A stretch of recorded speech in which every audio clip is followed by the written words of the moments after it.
Shalom semuanya. Pada tanggal 17 Agustus 2024, kita merayakan hari ulang tahun kemerdekaan Republik Indonesia yang ke-79.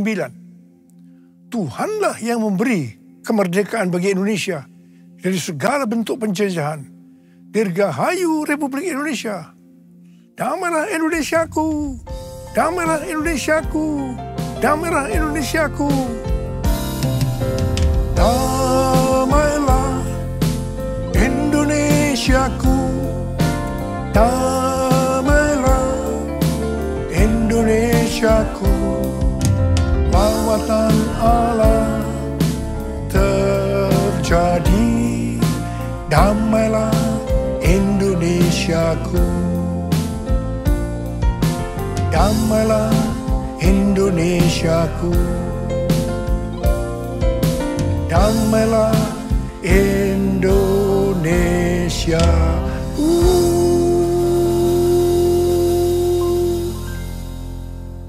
Pada bulan Agustus yang merupakan bulan bersejarah bagi bangsa Indonesia, Tuhan juga mengingatkan kepada kita yang percaya bahwa kita sudah dimerdekakan dari penjajahan hukum dosa dan hukum maut. 2 Korintus 3 ayat 17 berkata, sebab Tuhan adalah roh, dan di mana ada roh Tuhan, di situ ada kemerdekaan. Haleluya! Supaya roh Allah ada di dalam kita, maka kita harus percaya kepada Tuhan Yesus dan menerima Dia sebagai Tuhan dan Juru Selamat kita. Tuhan sedang berbicara kepada kita tentang tahun 2033. Bahwa pada tahun 2033, setiap orang, everyone, mendapat kesempatan untuk berjumpa secara autentik dengan Tuhan Yesus melalui kuasa dan hadirat Roh Kudus. Rick Warren mendapatkan bahwa goal untuk menyelesaikan amanat agung adalah tahun 2033. Sesuai dengan Matius 24 ayat 14 dikatakan bahwa kalau amanat agung sudah selesai, Tuhan Yesus datang kembali. Saya akan mengingatkan kita bahwa tugas utama kita sebagai orang percaya adalah menyelesaikan amanat agung. Artinya menjadikan semua bangsa murid Tuhan Yesus. Jesus for everyone. Jesus for everyone. Jesus for everyone. Jesus for everyone. Jesus for everyone. Jesus for everyone. Jesus for everyone. Jesus for everyone. Jesus for everyone. Jesus for everyone.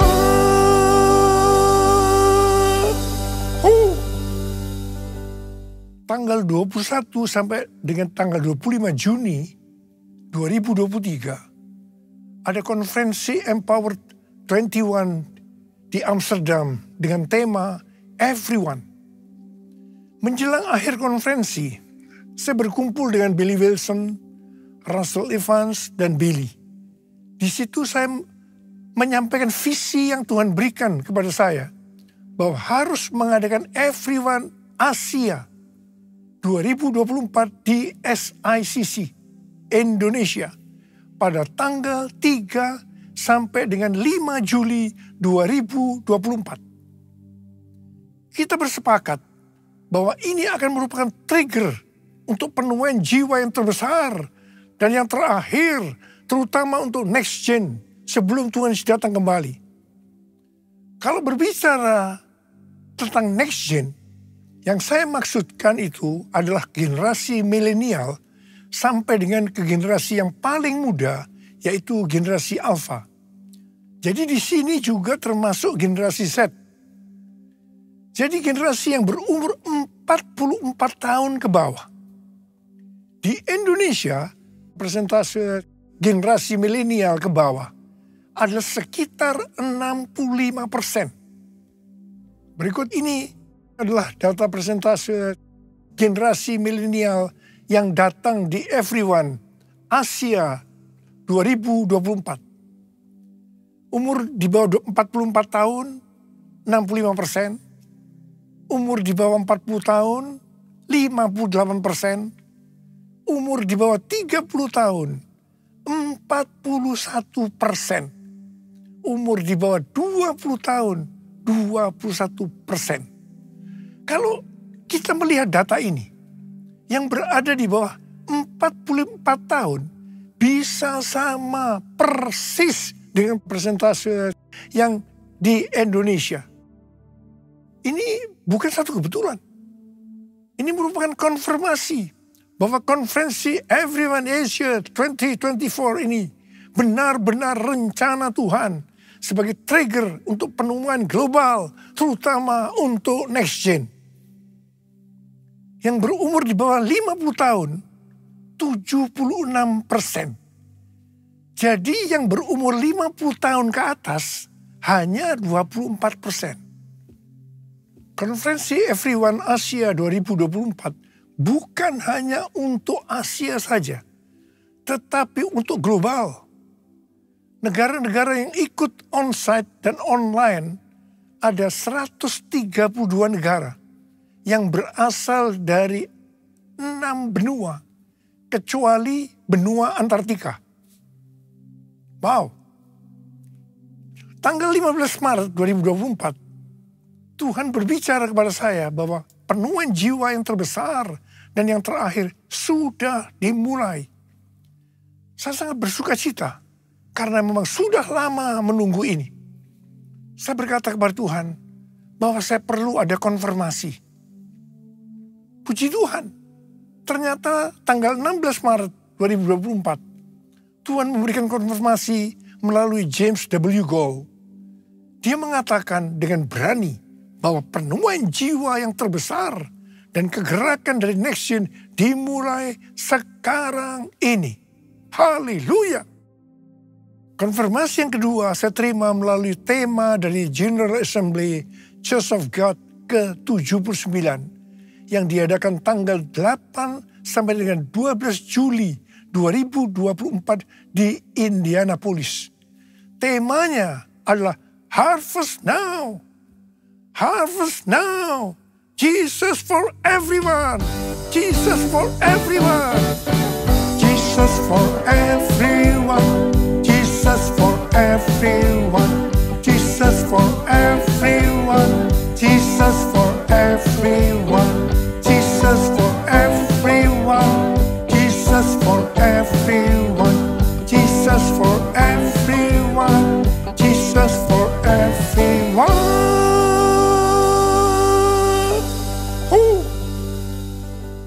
Sesuai dengan Yesaya 60 ayat 1 sampai dengan 3. Maka Tuhan berbicara kepada kita untuk bangkit jadi teranglah. Bangkitlah, menjadi teranglah. Sebab terangmu datang dan kemuliaan Tuhan terbit atasmu. Sebab sesungguhnya kegelapan menutupi bumi dan kekelaman menutupi bangsa-bangsa. Tetapi terang Tuhan terbit atasmu dan kemuliaannya menjadi nyata atasmu. Kalau kita bangkit dan menjadi terang, maka bangsa-bangsa dan raja-raja akan berduyun-duyun datang kepada terang yang terbit atas kita. Dengan kata lain, kalau kita bangkit jadi teranglah, maka akan terjadi penuaian jiwa besar-besaran secara global. Pentakosta ketiga sedang turun, sehingga penuaian jiwa yang terbesar dan yang terakhir sudah dimulai. Harvest now, harvest now, Jesus for everyone. Bangkit jadi teranglah, itu berarti kita harus menjadi terang. Tidak kadang-kadang terang, kadang-kadang gelap, tapi harus terang terus. Imamat 6 ayat 12 dan 13 berkata bahwa api di atas mezbah tidak boleh padam. Kita ini adalah mezbah. Api dalam mezbah atau tubuh ini harus tetap menyala. Jangan sampai padam. Ada 3 macam api. Yang pertama api Roh Kudus. Yang kedua api kasih. Yang ketiga api doa, pujian dan penyembahan. Mengenai api Roh Kudus, kita harus dalam kondisi penuh Roh Kudus. Untuk menyelesaikan amanat agung, tidak bisa dengan kekuatan sendiri. Harus dengan kuasa Roh Kudus. Pada waktu murid-murid Tuhan Yesus akan dipakai untuk menyelesaikan amanat agung, pertama-tama Tuhan memenuhi mereka dengan Roh Kudus. Pada saat mereka dipenuhi dengan Roh Kudus atau dibaptis Roh Kudus, tanda awalnya adalah berbahasa roh. Baru setelah itu mereka dipakai Tuhan dengan tanda-tanda dan mujizat. Dan yang lebih penting lagi, cara hidup mereka berubah.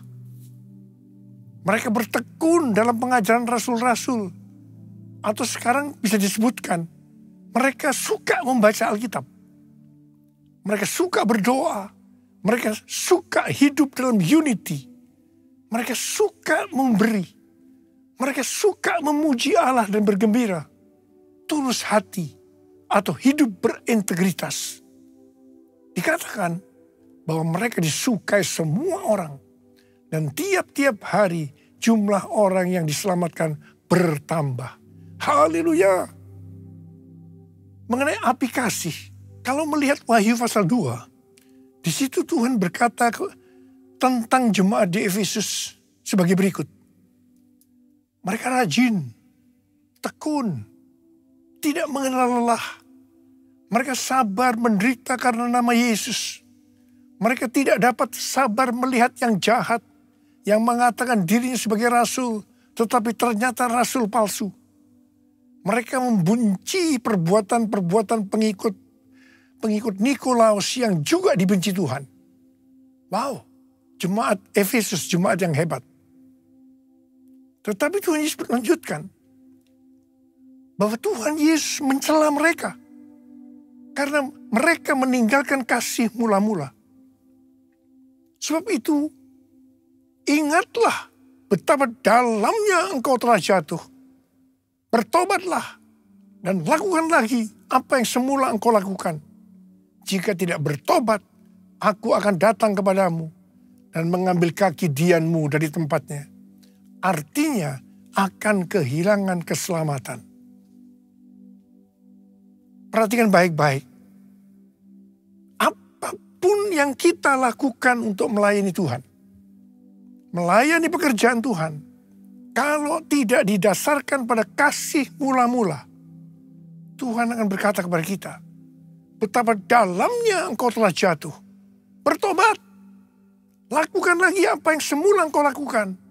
Saya percaya setelah Everyone Asia ini, banyak orang yang mengalami kembali kepada kasih yang semula. Saya yakin banyak yang akan kembali sadar baca Alkitab, berdoa, memuji dan menyembah Tuhan. Roh yang menyala untuk melayani Tuhan, menyelesaikan amanat agung. Bangkit, jadi teranglah, harvest now. Kuasanya dicurahkan, berkatnya dilimpahkan, penuaian besar sungguh terjadi. Segala bangsa akan datang menyembah Yesus Tuhan, kemuliaan Tuhan telah turun. Kemuliaan Tuhan telah turun. Kemuliaan Tuhan telah turun. Sekarang kita akan berbicara tentang api doa, pujian, dan penyembahan. Pada waktu murid-murid Tuhan Yesus menantikan pencurahan Roh Kudus, yang saya sebutkan sebagai Pentakosta yang pertama, maka yang mereka lakukan adalah mereka semua bertekun dengan sehati dalam doa bersama-sama. Artinya, mereka berdoa, memuji, dan menyembah Tuhan dalam unity siang dan malam. Ini adalah prinsip restorasi Pondok Daud. Ini adalah prinsip menara doa. Gereja kita, GBI Jalan Jenderal Gatot Subroto, berumur 36 tahun. Tuhan memberikan DNA restorasi Pondok Daud. Doa pujian penyembahan bersama-sama dalam unity siang dan malam.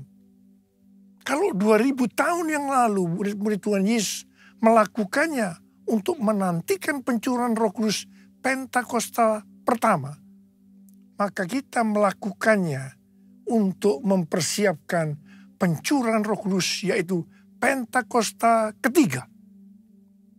Pentakosta ketiga dimulai dengan doa, pujian, dan penyembahan bersama-sama dalam unity siang dan malam.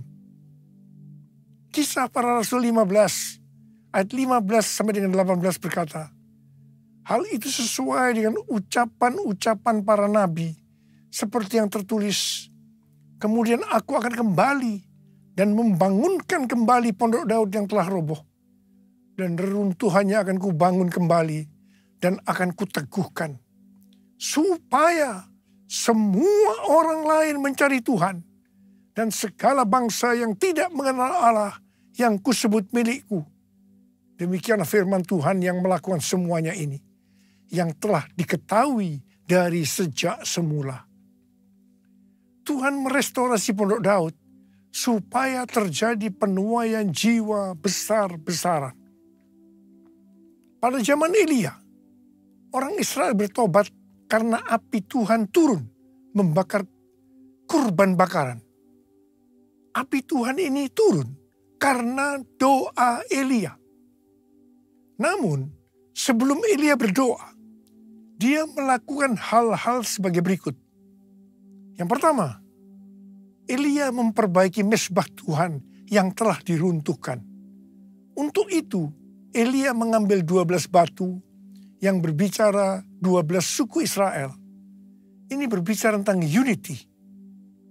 Hari-hari ini, kalau mau melihat penuaian besar terjadi, gereja harus unity. Kita harus berkolaborasi. Supaya unity terjadi, gereja jangan hanya fokus kepada kepentingan dirinya sendiri, tetapi juga harus melihat kepentingan yang lain juga. Yang kedua, Elia memotong-motong lembu sebagai kurban bakaran dan meletakkannya di atas kayu di atas mezbah itu.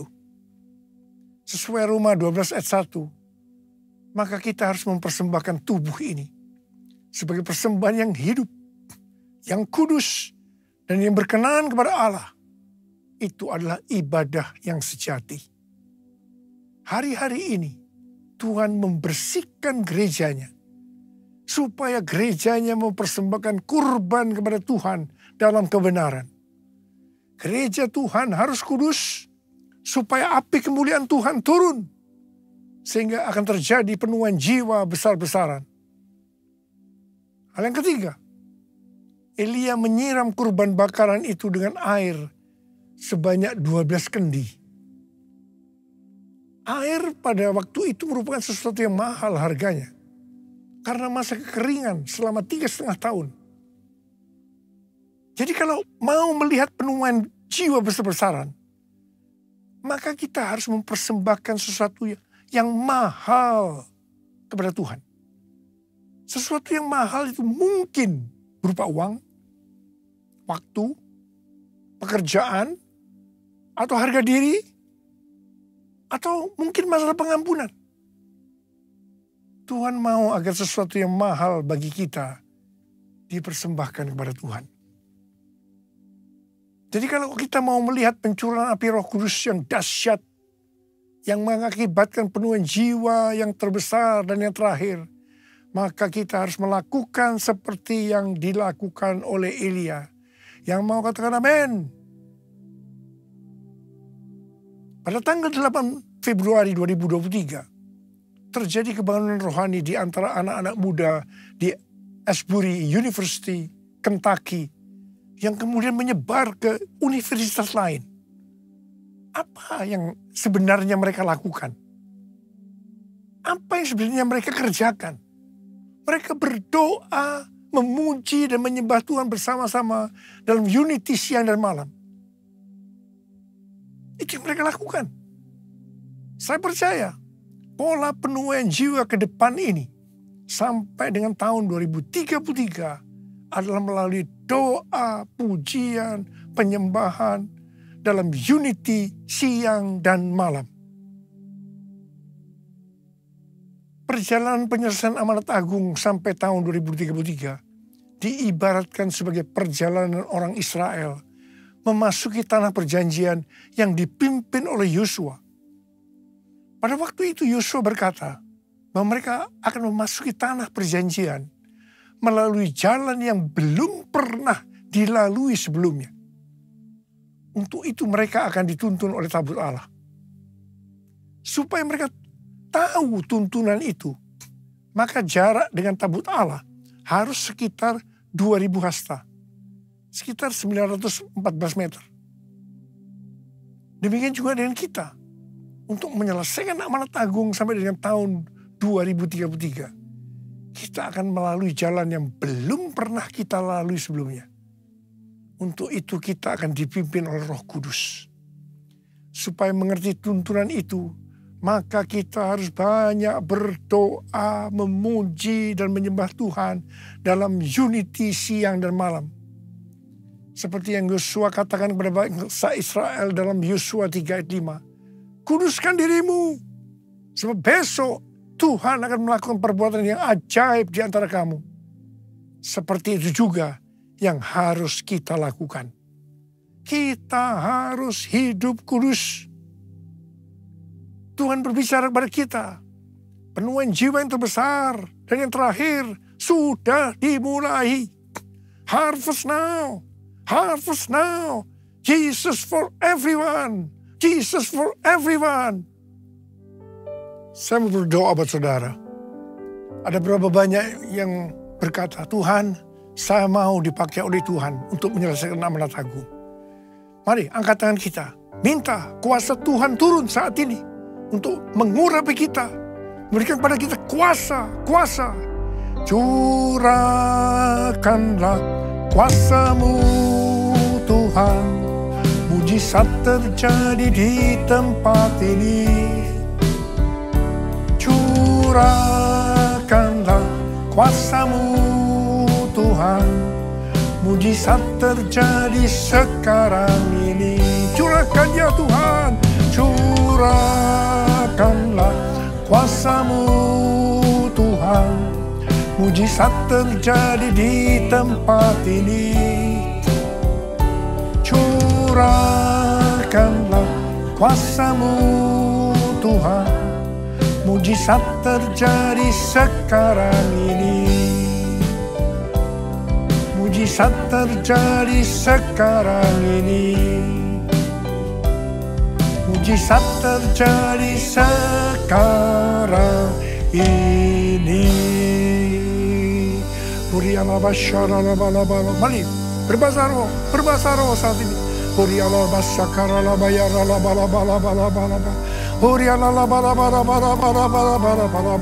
Tuhan curahkan pengurapan-Mu. Curahkan Tuhan pengurapan kuasa itu ya Tuhan, Kau berikan kepada kami. Kuasa, terima pengurapan Tuhan, terima. Terima.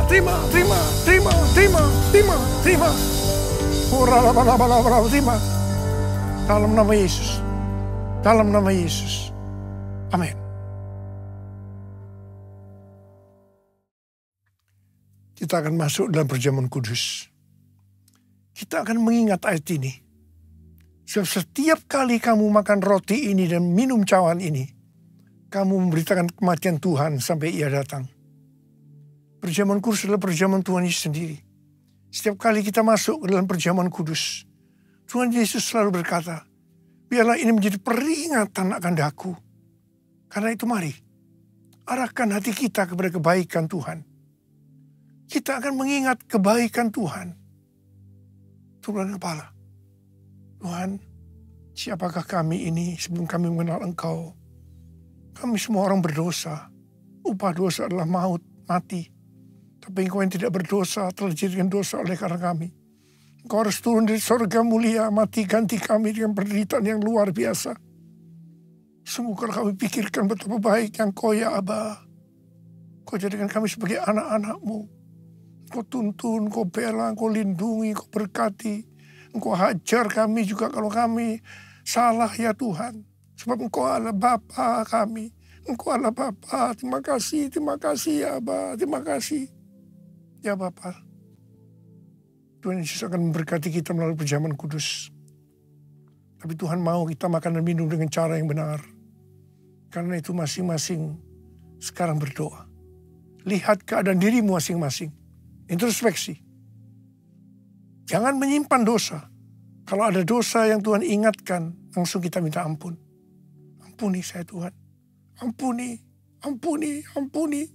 Ampuni kami Tuhan. Ampuni anak-anak-Mu. Bapa terima kasih. Layakkan kami untuk masuk dalam perjamuan kudus. Kami akan masuk dalam perjamuan kudus dengan hati yang penuh ucapan syukur. Dalam nama Yesus kami berdoa. Amin. Mari. Angkat roti di tangan kanan kita tinggi-tinggi. Sebab apa yang telah kuteruskan kepadamu telah aku terima dari Tuhan. Yaitu bahwa Tuhan Yesus pada malam waktu ia diserahkan mengambil roti. Dan sesudah itu ia mengucap syukur atasnya. Dia memecah-mecahkannya dan berkata, inilah tubuhku yang diserahkan bagi kamu. Perbuatlah ini menjadi peringatan akan aku. Sudah dikasih Tuhan, bukankah roti yang kita pecah-pecahkan ini adalah persekutuan kita dengan tubuh Kristus. Mari kita makan dalam nama Yesus.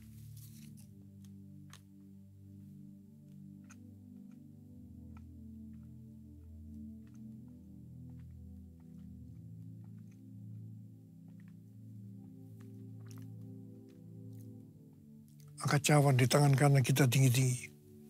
Demikian juga ia mengambil cawan sudah makan lalu berkata, cawan ini adalah perjanjian baru yang dibenteraikan oleh darahku.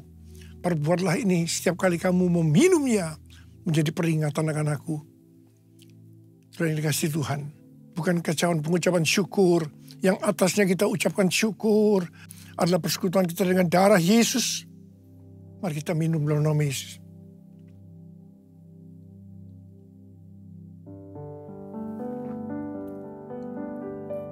Angkat tangan kita di hadapan Tuhan. Ucapkan syukur dengan suara. Jangan diam. Tuhan terima kasih.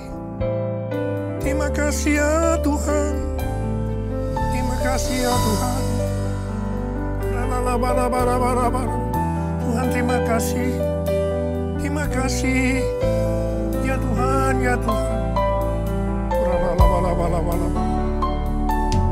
Angkat tangan saudara yang membutuhkan kesembuhan dari Tuhan.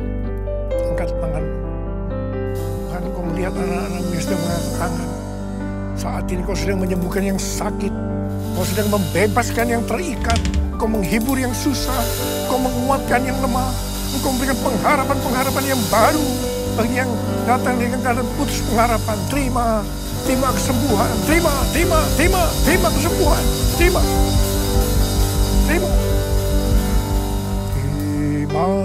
kasih Yesusku. Terima kasih Yesusku. Puji syukur hanya bagi Tuhanku. Terima kasih Yesusku. Terima kasih Yesusku. Puji syukur hanya bagi Tuhanku. Terima kasih Yesusku. Terima kasih Yesusku. Puji syukur hanya bagi Tuhanku. Terima kasih Yesusku. Terima kasih Yesusku. Puji syukur hanya bagi Tuhanku. Puji syukur hanya bagi Tuhanku. Puji syukur hanya bagi